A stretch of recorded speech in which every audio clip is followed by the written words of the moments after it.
So type 1 is fun when you do it and when you talk about it. Type 2 is not necessarily fun while you're doing it, but it's fun to talk about. And then type 3 is not fun while you're doing it or talking about it. Welcome to 10-Minute Travels. With me, as always, is Shane Patrick. And with me, as always, is Phil Freeman. Today, we're going to talk about Morocco, with special guest, Clay Bastion. Let's get right to it, shall we?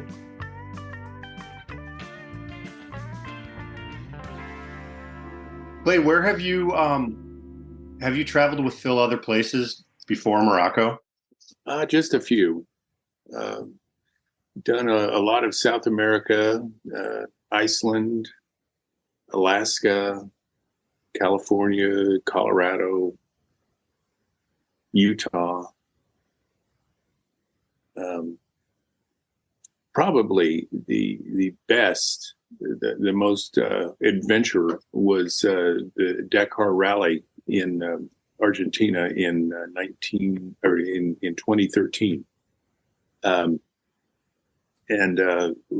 It was definitely a scouting trip, although they didn't call it a scouting trip back then. And we were able to spend a night and a day at the rally, and it was just incredible and something I'll never forget. Whoa. Phil had a little bit of a problem with one of the riders who was seriously injured, and he had to ride from Western Argentina down to Buenos Aires to follow the ambulance that was taking him to get care. And I'm sure he'll never forget that too. Even though he probably would like to forget a little bit of it anyway. Yeah. That was one of the harder ones ever. Yeah. I think Clay too had a hiccup there. He tacoed a rim. We were riding at midnight, and there happened to be a boulder in the middle of the road, and his front wheel found it. Oh my goodness, he held it together. But Kevin Haggerty said he's never seen anything quite like that before. It was the smoothest highway in Argentina in a mountainous area, and we had been delayed getting across some border crossing because of storms, and we were riding at 1 a.m, and my headlight low beam was not working, so I was trying to follow a car that had lights fairly closely, and looked down, and there's that boulder. So it all worked out. With dang border crossings, man, they get you. Yeah. Well, we had a bit of a party there while we were waiting for the internet to get started up again, and it was fun.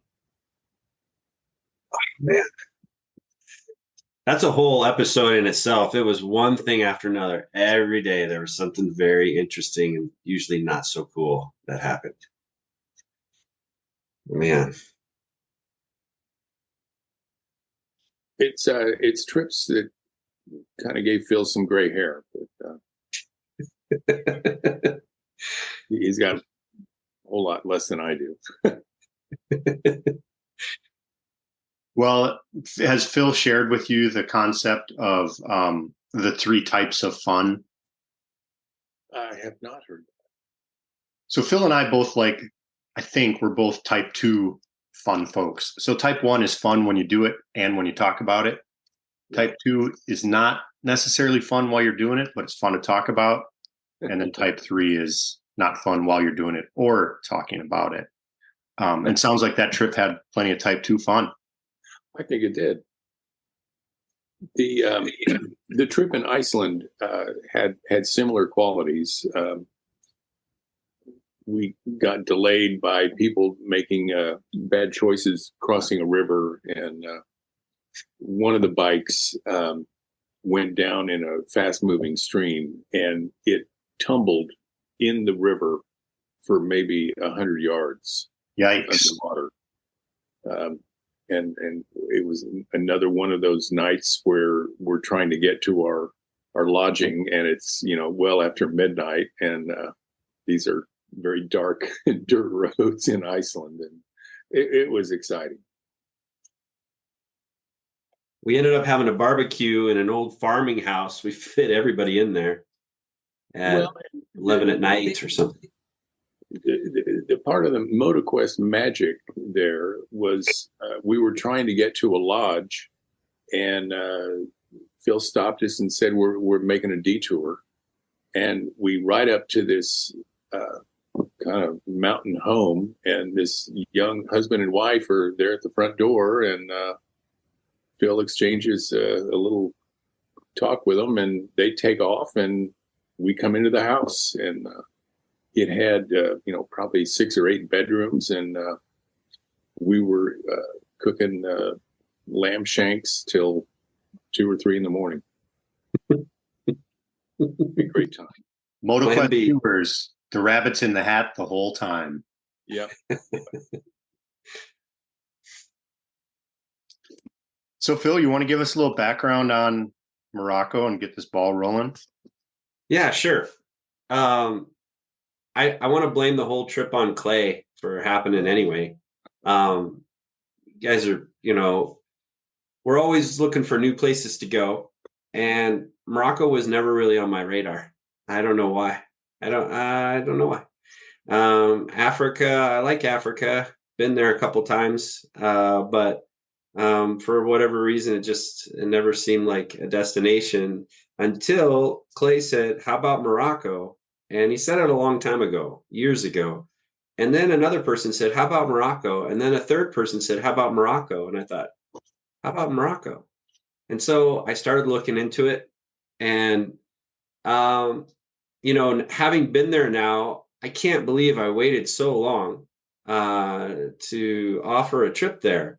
And it was such a great experience. But going into it, perhaps I just had the old, like a person that's never been to Baja, and they think, "Oh, why would I go to Baja? Everyone's been there, and it's probably just, third world, and it's probably, just dry, and there's not much there." Then, of course, when you get there, you realize there's a whole bunch more. And I started peeling back the layers of, putting together a trip, and putting together a trip for a scouting trip means a couple of things. You need to find a bike supplier. You need to find a route. You need to find people that are willing to go. And all three of them are not the easiest things to do. And the more I looked into it and looked at, what other companies were doing, because there are other trips there, and I realized that most of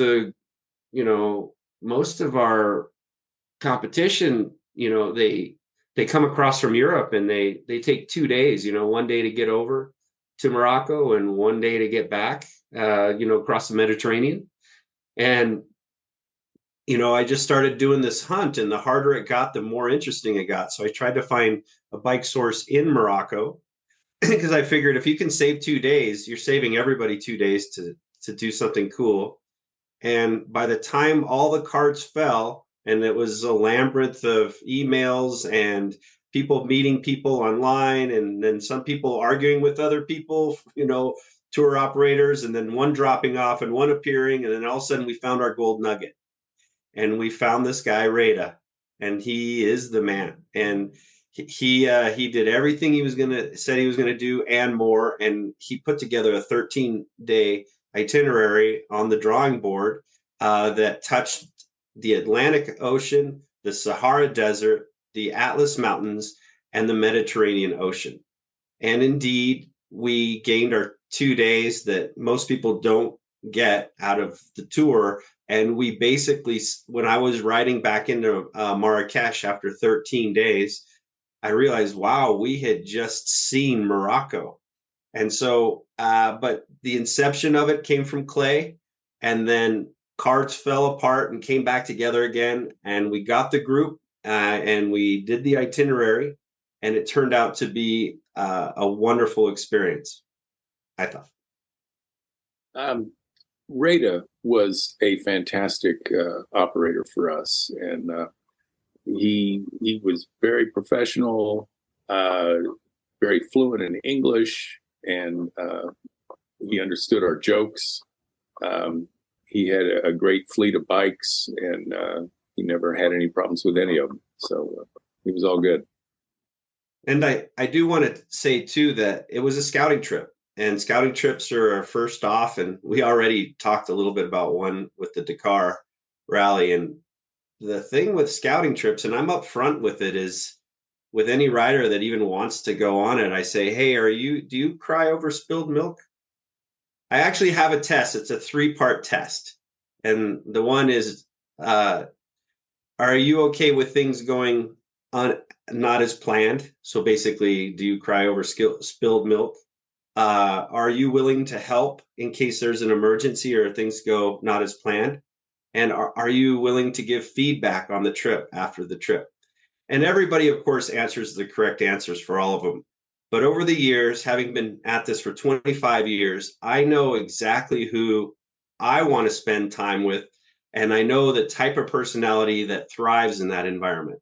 And Clay was the first person who mentioned it.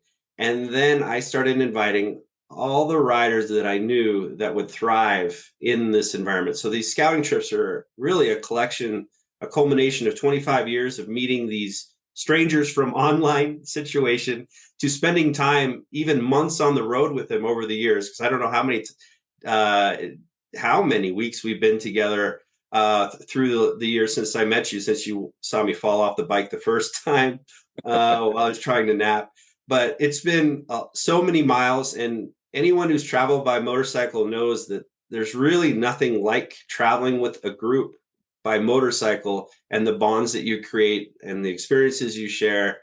And so I feel really, lucky that I'm able to say, okay, Morocco is going to happen, and this is my invite list. And I go boom, boom, boom, boom, boom, and usually sell it out by the end of the second week, hands down, because the people that know me and put up with me and watch me go through these plan B situations all the time, they're into it.